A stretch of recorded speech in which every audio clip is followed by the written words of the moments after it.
Hey everybody, it's Alisha here with Packer Mellem Sales, and today I'm doing something a little bit fun. I'm going to make some doggy popsicles out of various Packer Mellem products. We have some Honey I'm Home trach tubes that I have broken in half because my dogs are little, they don't need this whole big thing stuffed with goodness.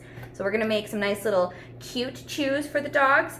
We also have some Play-Doh lamb thinkers. This is a brand new recipe from them.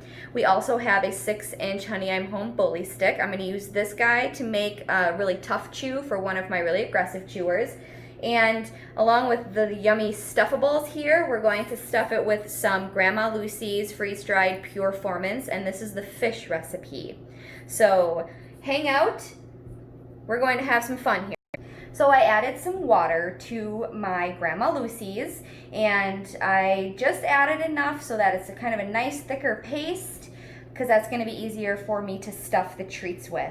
And let's just I just got to tell you guys, I love the Grandma Lucy's freeze-dried foods because they're so easy. You just put however much dry you need into a bowl, add water, and it rehydrates so fast.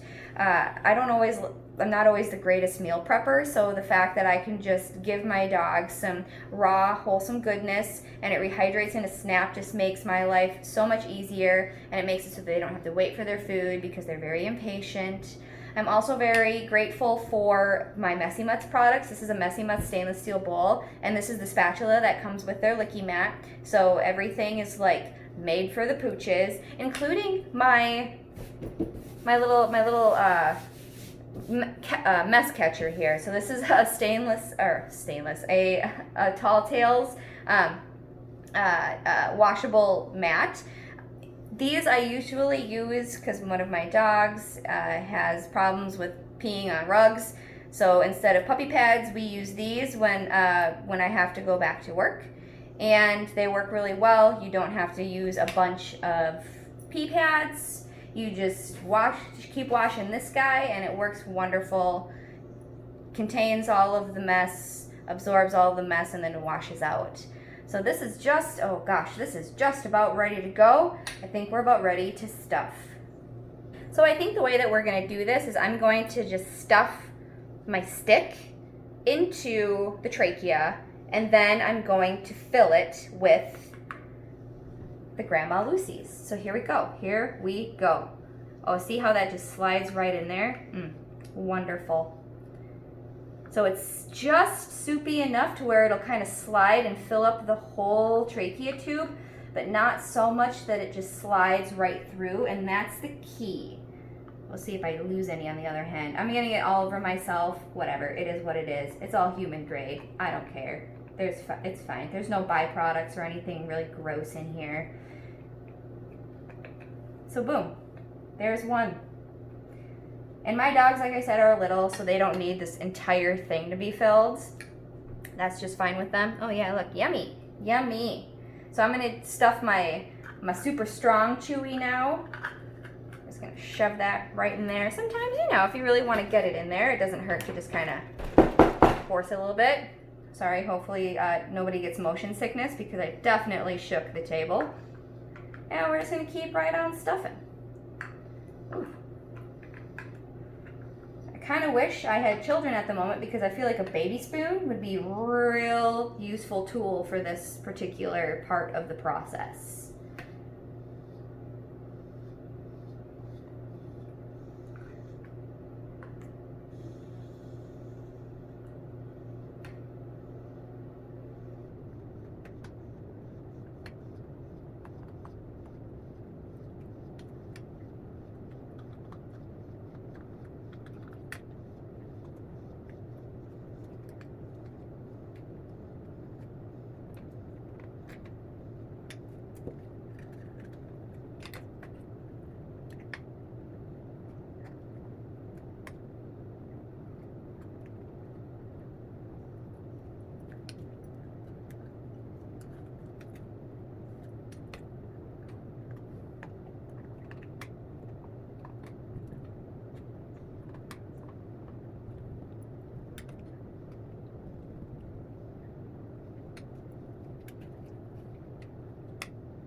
Okay, so now that my super tough, delicious, chewy popsicles are in the freezer chilling, you'll notice that I have a bunch of Grandma Lucy's left. So what is a girl and her dogs to do? Well, they're gonna bust out their messy mutts treat trays, and we're just gonna keep making some very delicious treats for the dogs. Now with these ones, I'll freeze them, and then what it's probably gonna end up happening is I'll just throw them in with their food, like their breakfasts and dinners, until they're gone, because this is complete and balanced. And another great way to sneak some raw into the diet without having to go all raw. So come on this journey with me while I fill. And because I left it kind of pasty, you might just have to shove it down there a little bit to get it to form. That's a really big treat. I don't think I'm going to make them that big anymore because, again, little guys, they don't need all that food. They would love it, but they don't need it. And I love these treat trays too because they have 2 fill lines. Actually, 1 fill line, because if you fill it all the way to the top like this one, this is 2 ounces. But if you only fill it up to about half, there is a very slight indentation in there that shows you that that is just a 1 ounce fill line. So you can be very, very thoughtful with your treats if you're using them to create like bone broth treats, or I don't know, really anything thoughtful and therapeutic. I just have to tell you guys, all 3 of my dogs are around me or at my feet just hoping that I'm gonna drop something. Because just as well as I know them, they know me, and that I am a huge klutz. And that's okay. That's my truth, and I live it. Oh, perfect. Look at that. Look at that. Delightful. And I might just like take some out of here and put it over here, kind of like you're making muffins. But no need to turn on the oven or preheat the oven or anything. Although you can put this in the oven, which blows my mind. Not a cook, not a baker, so I don't even know about this kind of stuff. It's great. Also dishwasher safe. I am the dishwasher though, so I've washed it several times, and I am safe and it is safe, so it works out. So I hope you guys feel a little bit inspired to go and see what you have in the dog cabinet and see what kind of fun you can create for your dogs. Happy Rawgust, everybody.